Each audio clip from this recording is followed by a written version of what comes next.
Welcome to this class, the development of the written and oral Torah. I'll tell you what our goals are in this class. Okay, this class is a little bit different than some of the other classes you have. First of all, we're going to cover a lot of information in this class. Okay, the goal is that this class should hopefully make you understand a lot better everything going on, not only in this class, but in all your other classes, right? Like, how many times does it happen that somebody hands out a sheet to you and says, this is a midrash from the Midrash Tanchuma in Bereshis 37:12, and you have no idea what they're talking about. You don't know what a midrash is. You don't know what Midrash Tanchuma means. You don't know what Bereshis 37:12 means, right? Or somebody will say, well, it says in the Gemara, and you say, well, I have a vague idea what the word Gemara means, but I don't really know what the Gemara is, and where did it come from? Is it divine? Is it not divine? Right? And then somebody says something about the Tanakh, and somebody else mentions the Chumash, and you say, I know that those are both words, and I know they're both books, but I don't really know what those mean. So that's a lot of what we want to do. First of all, to define the terms, so you know what the words mean, and also to tell you what everything is and where it fits in the context of Torah. Okay? So we're going to talk about the written Torah, we're going to talk about the oral Torah, we're going to talk about where it all came from. Hi. And we are going to try to make sense of a lot of other things. Okay, I'll bring things in, I'll show you what books look like, different books we use. Questions are welcome. And in this class, even though we don't do this in every class, even off-topic questions are good. If I say any word that you don't know, you should ask me, because this is the place we're supposed to be learning all those words, right? And if there's any question that you've always had that you want to cover, in terms of what is this, or when people say this, what do they mean, or where does this idea come from, right? We can talk about all those kinds of things. Okay, so this is really supposed to be the class that makes all the other classes make sense. Okay? Fine.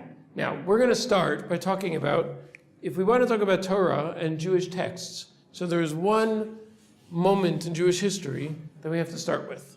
When is that? The giving of the Torah. Good. Which happened where? Mount Sinai. Good. At Mount Sinai. What happened at Mount Sinai?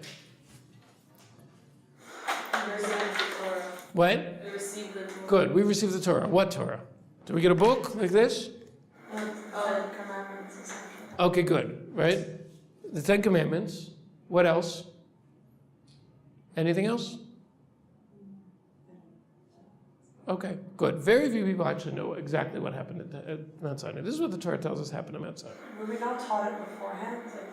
Okay, so hang on. All we find that happened at Mount Sinai is that the Jewish people stood there. All of them were there, right? The entire nation. We had just gone out from Egypt 49 days earlier, right? For 49 days we went through the desert, and on the 50th day, which today we celebrate the holiday of Shavuos, right? So on Shavuos, Hashem gathered everyone together, and there was fire and smoke, and there was a 3-day preparation period, right? And then Hashem appeared to the people, whatever that means, and told them the first 2 commandments.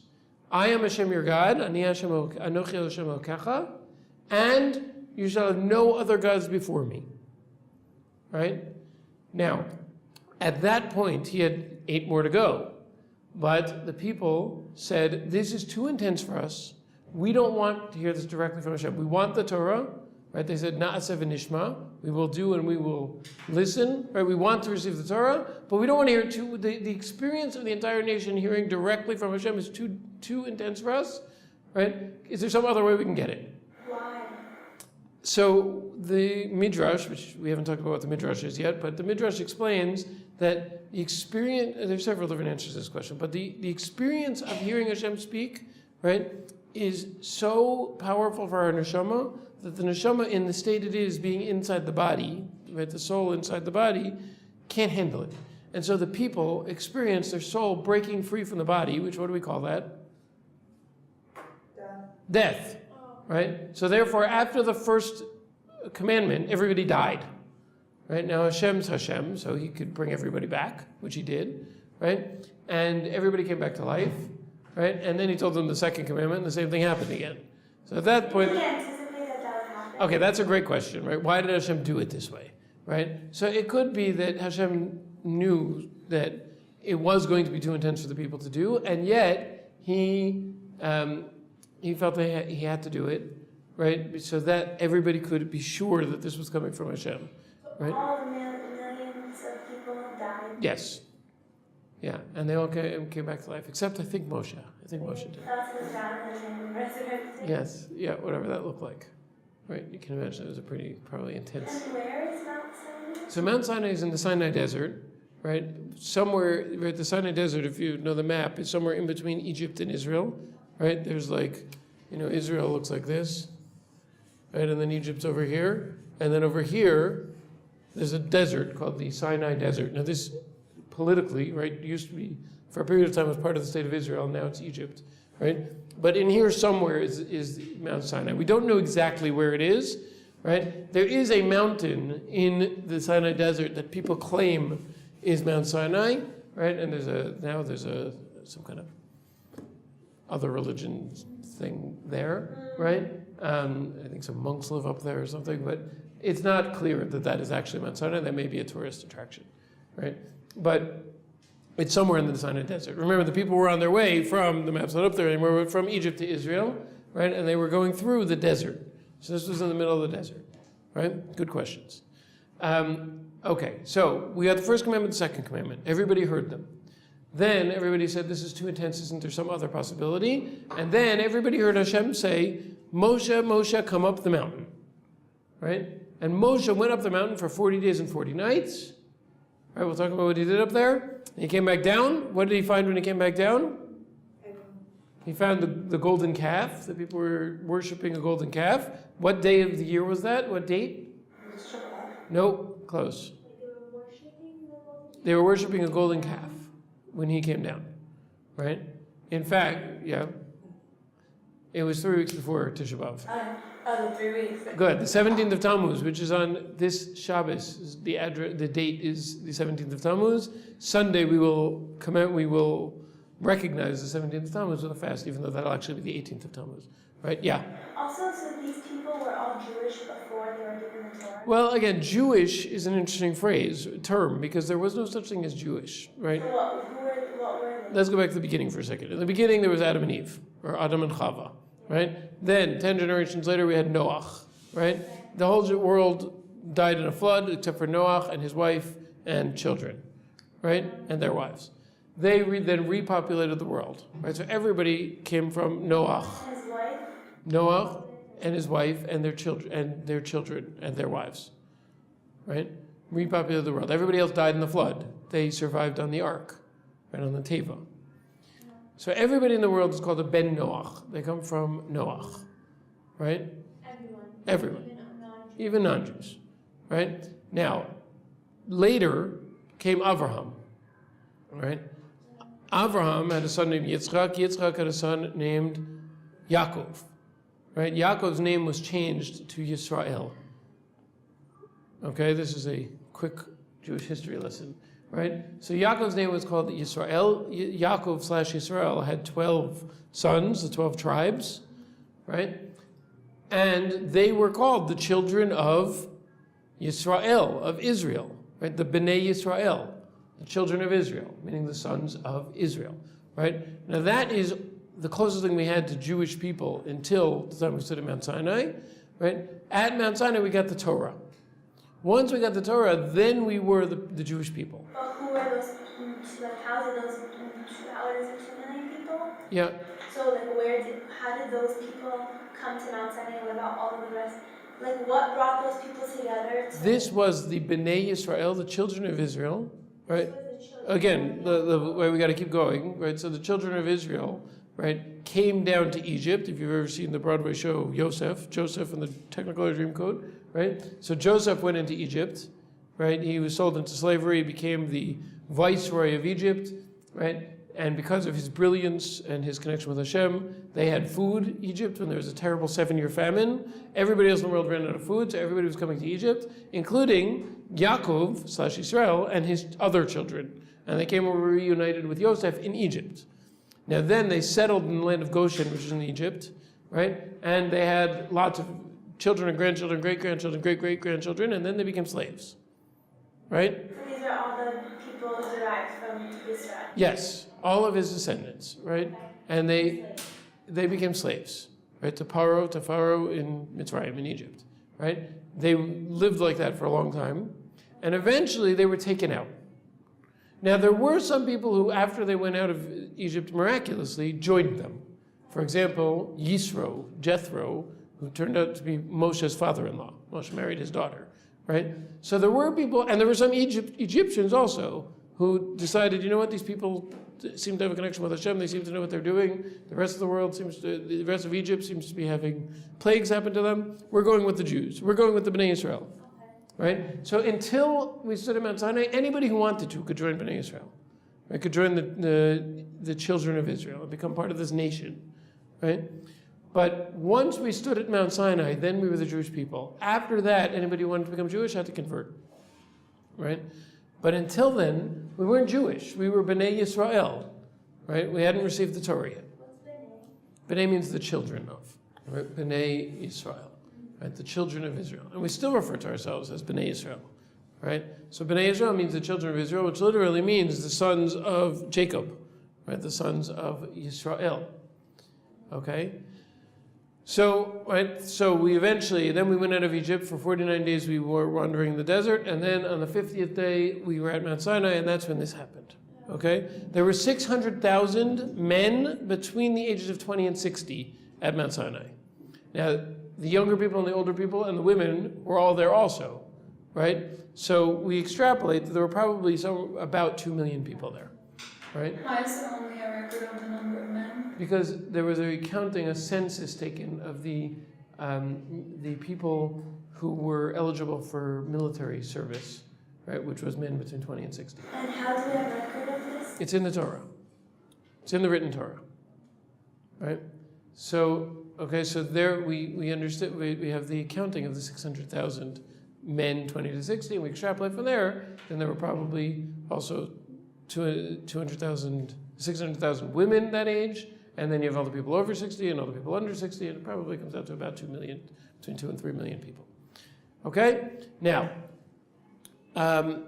okay, so we got to Mount Sinai, and we got commandment number 1, commandment number 2. Moshe went up the mountain for 40 days and 40 nights, came back down on 17th of Tammuz, again, that's in 2 days, that date, right? Saw the golden calf, smashed the tablets he was holding in his hands. We'll talk about them in a second, right? He eventually went back up for 40 days and 40 nights to pray for Hashem to forgive the Jewish people, right?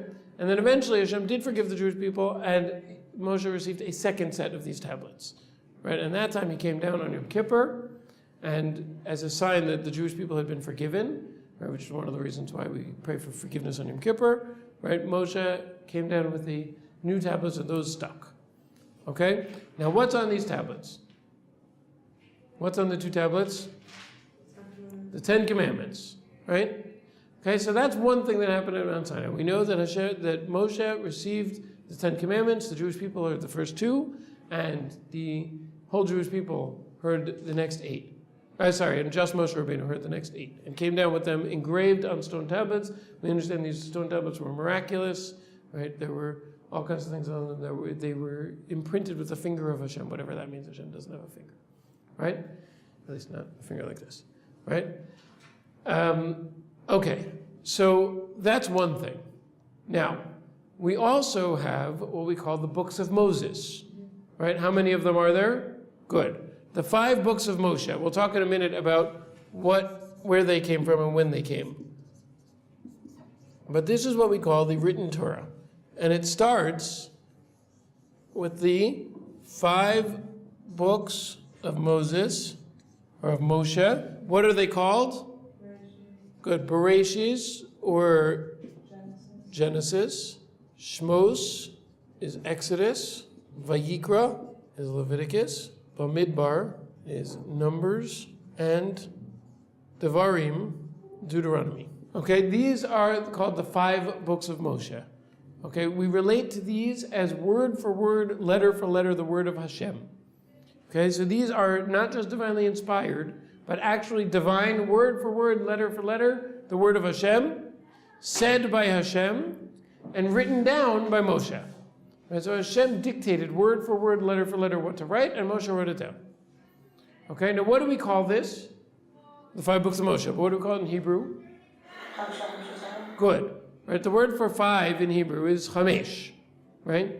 So we call this 5 books of Moshe in Hebrew is called the Chamisha Chumshei Torah. I'll write that in a transliteration also. The Chamisha Chumshei Torah. Okay? Now, Chamisha means 5. Chumshei is the plural of a chumash. A chumash is a 5th. So Chamisha Chumshei means the 5/5 of Torah. Right? So each one of these is 1/5 of Torah. Each one is called a chumash. So for example, Chumash Bereshis is the 5th of the Torah called Bereshis. Right? Chumash Shmos is the 2nd/5 of the Torah, which is called Shmos. Right? Now, today, most people in the world, if you tell them, if you're holding a book with all 5 of these, right, you will not call them the Chamisha Chumshei Torah, even though that's correct. People call the book that contains all of them the, well, in other religions they call it the Old Testament, right? We call it the Chumash. Now that's actually not correct, because Chumash means 1/5, but yet that's what we call it. So if you want a book with all of this in it, if you go to the bookstore or you go to synagogue and you say, I need a copy of the Chamisha Chumshei Torah, you could just, for a short, you can cut a long story short and say, I want a Chumash, right? And Chumash has come to mean this. This is actually Chumash Bereshis. This is 1/5 of the Torah, right? This is the first 5th, right? So correctly, this would be called 1 Chumash. But if you get the one that has the whole thing in it, right? I'll bring one next time. The blue, if you get the one with Hebrew and English, the art scroll, so it's blue, right? And it says on it in Hebrew, Chamisha Chumshei Torah, but in English it says the Chumash, right? So, even though it's correct to call this a Chumash, most people would think that this is 1/5 of a Chumash, right? Because a Chumash is something you buy that has the whole thing in it. Okay? Fine. Now that is the Chumash, the 5 books of the Torah, word for word, letter for letter, the word of Hashem, right? Let's talk about what's in it, and then we'll talk about when it was given. Okay? What's in it is the whole story from Bereshis starts with, Bereshis means in the beginning, and it actually doesn't mean that, but that's how we translate it, right? So it starts with in the beginning, the universe was created, and the last thing that happens in Dvarim, in Deuteronomy, is that Moshe dies, and the Jews are standing on the precipice of coming into Israel. Okay? I'll talk about what happened after that next time. Right, but so far, right, the story of the Chumash is the story from the beginning of time through Moshe taking the people to the precipice of Israel and dying. Now there's an interesting question, as I told you, the whole Chumash is word for word, letter for letter, the word of Hashem, all dictated to Moshe. 7 verses from the end of the Torah, it says, Vayamas Moshe, which means, and Moshe died. Now, what question would you have about the 6 verses that come after that? Good. Who wrote them? Right? If the whole thing was Hashem gave to Moshe, word for word, letter for letter, right? And then Moshe wrote it down. What happened when it said, and Moshe died? Who wrote that? And the 6 verses that come after it, right? So there are 2 answers given in the Gemara. Much later we will get to what the Gemara is, right? But there are 2 answers given in the Gemara to that question. Who wrote the last 7 verses of the Torah? One answer is that it was dictated to Moshe before it happened, and Moshe wrote it with tears in his eyes, right, eulogizing himself and writing about his own death. Or Moshe stopped there, and the last 7 verses were dictated word for word, letter for letter from Hashem to Moshe's prime student, Joshua, Yehoshua, right? One way or another, right, somebody wrote down the last 7 verses, and the whole rest of it was written down by Moshe. Okay? Yeah. How long did he live? Moshe lived 120 years. That's why you might hear people say, may you live until 120, because we understand that nobody's going to live longer than Moshe did, at least from Moshe on. Right? So when people say, Ad Mea Ve'esrim, or may you live until 120, that's a reference to Moshe. How long did it take him to record? Okay, that's a good question. Right? So let's talk about when did all of this get recorded? Right? Now, if you ask most people, most Orthodox rabbis or most Orthodox people, they will tell you the written Torah was given at Mount Sinai. Right? But let's talk about a few questions about that. Okay, one of the things that happens in the book of Bamidbar, right, that we just read about a couple of weeks ago, is that it says in the book of Bamidbar that Hashem said to Moshe, the people said, we're thirsty. Moshe went to Hashem and said, the people are thirsty. Hashem said, okay, speak to that rock and water will come forth miraculously. Moshe went up to the rock and hit the rock with his staff 2 times, and then water came out of it miraculously. Right? Hashem said, that's not what I said to do. I said to speak to the rock. You hit the rock. You didn't listen to exactly what I said. Therefore, your punishment is you will not go into the land of Israel. Okay, how exactly that was a fitting punishment for what he did and what exactly he did wrong, right? Those are questions that everybody discussed 2 weeks ago when we were reading it in the Parsha, right? We'll talk about what the word Parsha means too, right? But when we read that section. So, now if the Torah was given, the story of the giving of the Torah chronologically happens here, in the book of Exodus, right? Next time I'll go through a 6-minute rundown of what happens in each book, right? But the giving of the Torah chronologically happened here. Over here, Moshe made a really big mistake when he hit the rock instead of speaking to the rock, right? What obvious question does that raise? If chronologically by this time, they already had the Torah, right? What should Moshe have done? He should have flipped through it to the part about where Hashem told him to speak to the rock, right? You should have seen, it says, and Moshe hit the rock, and he got in really big trouble for that. And he should have said, wait a second, I'm not going to make that mistake. And he should have not spoken. He should have spoken to the rock, right? And if you want to say, well, he knew he had to act it out because that's what it said in the Torah, right? So then why should he get punished for it? He's just he's just following the script, right? So what happened? The truth is, and if you tell most people this, they will be shocked, right? But you say that in Hebrew? I'm shocked? Ani b'shok.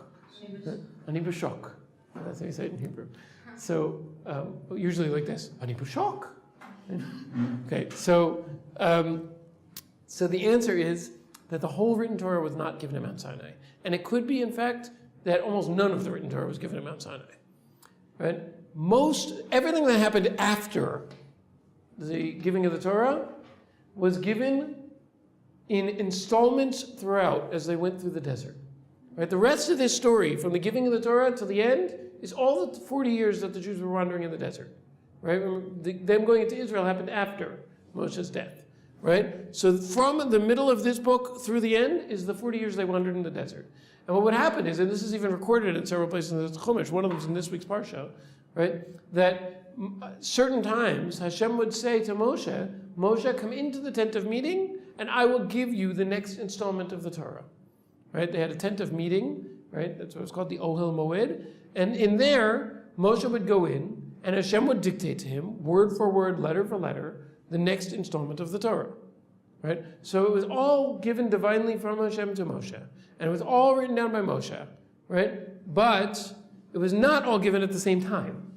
It was given throughout the time in the desert, and then Hashem repeated the whole thing to him again at the end. Right? Why did he repeat it to him again? That's a good question. Right? It had to do with, he wanted him to write it down and make it available to all the nations and things like that. Right? There was this big ceremony kind of at the end. Right? So that part wasn't given in one go. It was given in installments throughout.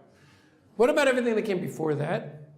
So it could very well be, according to Rashi says this in Chumash, right, that it could be that they had most of that too. The story that happened so far, right, meaning Moshe knew who his mother was, right, and his father, right, that's again in this week's parsha, right, and he knew who Avram, Yitzchak, and Yaakov was, and he knew the story of Adam and Chava, right? The only question is, was that part of the Torah given, word for word, letter for letter, and written down already, right? So the answer is it very well might have been before they stood at Mount Sinai, which means all that was left to get at Mount Sinai was the part about the story of Mount Sinai, including the 10 Commandments, right? And various laws that are recorded later, right? But that needed to be given then, so that people knew how to keep them, right? For example, anybody know what tradition we have to eat on Shavuos? Cheese, right? Dairy products. One of the reasons for that is because we're told that when they stood at Mount Sinai, they suddenly learned all the laws of keeping kosher, right? And they said, oh my goodness, we don't have any kosher pots or pans or anything like that. So they said, well, what can we make without having to cook anything? I know, we can make cheese. And so for a while, until they got themselves together and were able to make all their pots and pans kosher, they ate dairy, right? So that's one of the places the tradition to eat dairy on Shavuot comes from. So they got that law, even though it's not written right there, right? They got that law at that point. So there were certain laws that they did get, right? But most of the written Torah was either given before or after Mount Sinai, right? The main thing that happened at Mount Sinai was the Ten Commandments, and as we're going to talk about, the other half of this chart, which we haven't gotten to yet, that all happened at Mount Sinai too. Okay? Any questions on anything we've said today? Okay, next time we're going to talk a little more in depth about the 5 books of the Torah. Okay, we're also going to talk about words you hear like Parsha and Haftarah and things like that, right? And we'll talk about, there's more to the written Torah that's not up here yet, and I'll try to bring some show and tell as well. Okay? Thank you, Rabbi. My pleasure. Have a great day.